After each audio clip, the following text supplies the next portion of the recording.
LPU ప్లేస్మెంట్ల రికార్డులు సృష్టిస్తోంది. Final year student 2.5 కోట్ల ప్యాకేజ్ పొందుతున్నారు. 1700 మందికి పైగా ఎల్పియు స్టూడెంట్స్ 10 లక్షల నుంచి 2.5 కోట్ల ప్యాకేజెస్ పొందారు.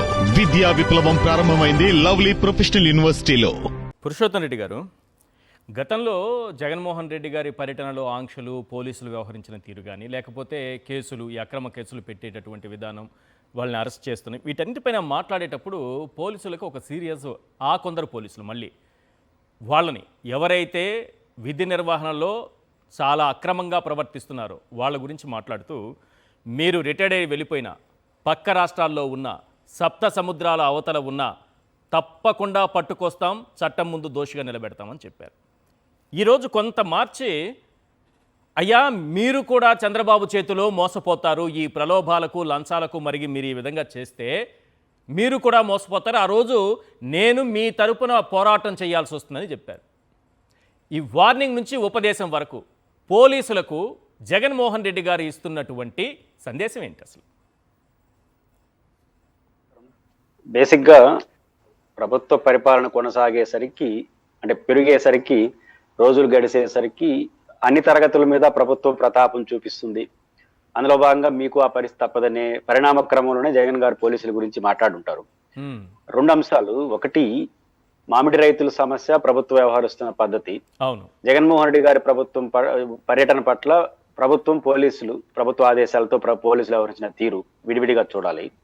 మొట్టమొదటి అంశం, ప్రభుత్వం అంటే ఏంటి, ఏం చేయాలి?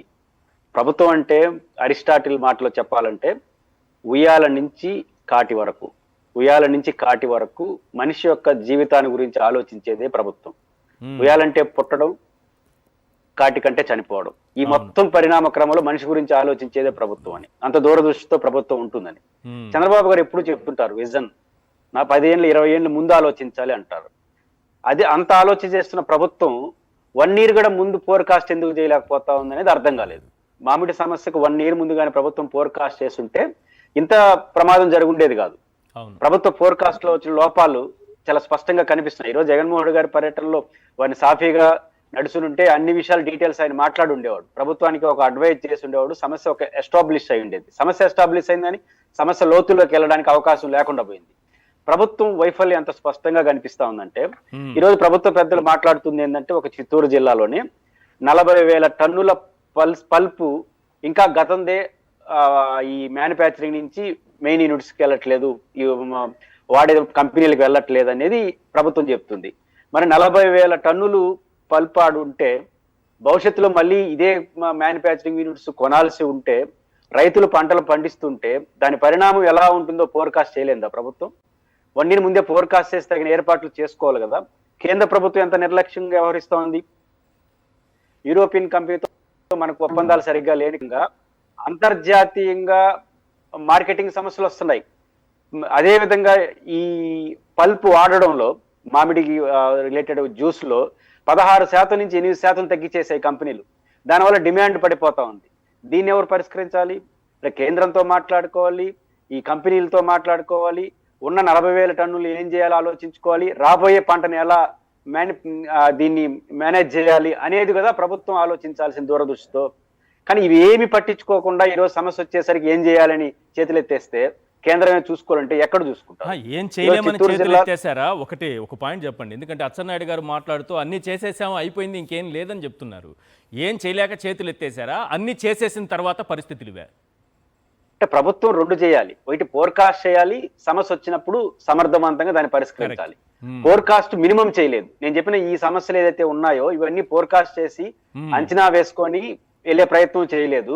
2, తక్షణం వచ్చిన సమస్య ఏం పరిష్కారం? ఇప్పుడు సింపుల్ లెక్క, వైఎస్ఆర్ కాంగ్రెస్ పార్టీ అధికారంలో ఉన్నప్పుడు పెద్ద లెక్కలొద్దు, 1 ఎకరాకి రైతుకు ఈ మామిడి తోట పెంచడానికి అయ్యే ఖర్చు 15,000 నుంచి 20,000 అవుతుంది ఈశ్వర్ గారు. 1 ఎకరాకి ఖర్చు అంటే పెంపకం ఖర్చు, పెట్టుబడి ఖర్చు అంటారు. తర్వాత పంట దిగుమతి వచ్చిన తర్వాత దాన్ని కోసుకొని మళ్ళీ ట్రాన్స్ఫర్ చేయాలి కదా ట్రాక్టరు, కూలీలు, అదొక 10,000 దాకా అవుతుంది. ఈ రోజు అంటే 30,000 రూపాయలు. అంటే వాళ్ళకి ఇంకా ఆదాయం లేదు. పంట పెట్టుబడి సాయం, పంట కోసిన తర్వాత మార్కెట్లోకి తీసుకెళ్ళడానికి అయ్యే ఖర్చు, ఇది కూడా పెట్టుబడిగానే తీసుకోవాలి. 30,000 రూపాయలు ఎకరాకైతే 2 రూపాయలు కిలోకి పోతే సరాసరి 8,000 నుంచి 10,000 ఎకరాకు రాకపోతే, పెట్టుబడి కూడా 20,000 తిరిగి రాకపోతే ఆ రైతు పరిస్థితి ఏంటి? 30,000 రూపాయలు ఖర్చు పెట్టి పంట పండించే రైతుకి 10,000 వస్తా ఉన్నప్పుడు 20,000 రూపాయలు భారం అయిపోతుంది. ఈ 20 నిజానికి ₹1,00,000 వస్తేనే అతను బతుకుతాడు. అలాంటిది పెట్టుబడి కూడా తిరిగి రాకపోతే చాలా మంది రైతులు చెప్తున్న మాట, మేము కోసుకొని అదనంగా ఇంకో 10,000 రూపాయలు ఖర్చు పెట్టుకునేందుకు అట్నే రాలిపోతున్నాయి. అంటే పంట కోసుకుంటే ఖర్చు అవుతుంది కదా, దానికి వదిలేస్తున్నారు. మీ ఇష్టం, వాళ్ళు ఎవరో బయట తీసుకొచ్చి కోసారు. కానీ ఇప్పుడు చాలా మంది రైతులు కోసే ఓపిక కూడా లేదు, ఎందుకంటే 10,000 రూపాయలు ఖర్చు అవుతుంది ఎకరాకు. అంటే ఇంత దయనీయమైన పరిస్థితి రైతుకున్నప్పుడు ఎట్లా ఆదుకోవాలి ప్రభుత్వం? ఉదాహరణకు జగన్మోహన్ రెడ్డి గారు ఉన్నప్పుడు రెండు అంశాలు చెప్పుకోవాలి. ఒకటి రైతు భరోసా కేంద్రాలు, ఆర్బీకేలు ఉంటే ఈ ఫోర్కాస్ట్ ప్రభుత్వం చేసుకెళ్ళుంటే రైతుకి, ఆ మ్యానుఫ్యాక్చరింగ్ యూనిట్ కి, కంపెనీలకు వారధిగా ఉంటూ రైతులకు గైడ్ చేసుకుంటే ఎంతో కొంత ఉపశమనం కలిగి ఉండేది. ఇది ప్రభుత్వం చేయాలి. ఆర్బీకేలు ఈ రోజు ఏం చేస్తున్నారో అర్థం కావట్లేదు. రైతు భరోసా కేంద్రాలు, రైతు భరోసా జగన్మోహన్ రెడ్డి గారు కేంద్రంతో కలుపుకొని 13,500 రూపాయలు ఒక రైతుకి ఇచ్చాడు. ఈ రోజు 13,500 రూపాయలు కానీ రైతుకి ఇచ్చుంటే, జగన్ గారు ఇచ్చినట్టే, మీరు ఏకంగా 20,000 రూపాయలు ఇవ్వాలి. మీరు కానీ 20,000 రూపాయలు ఇచ్చుంటే, కేంద్రం 6,000 ఇచ్చుంటే, 26,000 ఇచ్చుంటే కనీసం ఈ పెట్టుబడి సాయం అన్న వచ్చి ఉంటుంది కదా. పెట్టుబడి ఇచ్చారంటే అది లేదు, ఏమీ ఇవ్వలేదు. ఈ సంవత్సరం పూర్తిగా ఎత్తేసారు, ఈ సంవత్సరం ఇస్తానంటున్నారు, ఈరోజు తెలియదు. అంటే నేను అంటుంది, ప్రభుత్వం చేయాల్సిన మినిమం చేసి తర్వాత అంతర్జాతీయ కారణాలు, జాతీయ కారణాలు లెక్కలేసుకుంటే అభ్యంతరం లేదు. ఏర్పాటు చేశారు జగన్మోహన్ రెడ్డి గారు ఆ రోజు. ఎప్పుడు ఏ ధరల స్థిరీకరణ, ఇది ఆర్బీకే సెంటర్లు, అదే విధంగా రైతు భరోసా పేరుతో పెట్టుబడి సాయం, ఈ మూడు ఇప్పుడు లేకపోవడం వల్ల మినిమం ప్రభుత్వం చేయాల్సిన ఎఫర్ట్ జరగట్లేదు. ముందో వైపు ఫోర్కాస్ట్ చేయట్లేదు, మొత్తం జటిలమైంది. ఆ 40,000 టన్నుల యొక్క పల్పు ఇక్కడ అక్కడే ఉంది, కొత్తది కొనే పరిస్థితి. మల్టిపుల్ క్రైసిస్ లోకి వ్యవస్థ నెట్టేయబడడానికి కారణం ప్రభుత్వం వైఫల్యం కదా. మనం విజన్ 47 అంటున్న వాళ్ళు 25 నుంచి 26 గురించి ఊహించుకోలేమా? 24లో మనం ముఖ్యమంత్రి అయ్యి 25 గురించి ఊహించుకో, 47 గురించి ఊహించుకోవడం ఏంటి? 47 ముఖ్యమా, 25 ముఖ్యమా? కాబట్టి ప్రభుత్వం సీరియస్ గా ఈ సమస్యను పట్టించుకోకుండా, ఫోర్కాస్ట్ చేయకపోవడం వచ్చిన మల్టిపుల్ సమస్యలు ఈ రోజు రైతుల మేడకు చుట్టుకుంటుంది. రైతుల పరిస్థితి దయనీయంగా ఉంది. రెండో పాయింట్, ఈరోజు జగన్మోహన్ రెడ్డి పర్యటన. నేనేమంటానంటే, జిల్లా ఎస్పీ గారు ఒక ప్రకటన అక్కడ సృష్టించిన అడ్డంకుల గురించి మాట్లాడదాం సార్, మళ్ళీ వస్తాను మీ దగ్గరికి.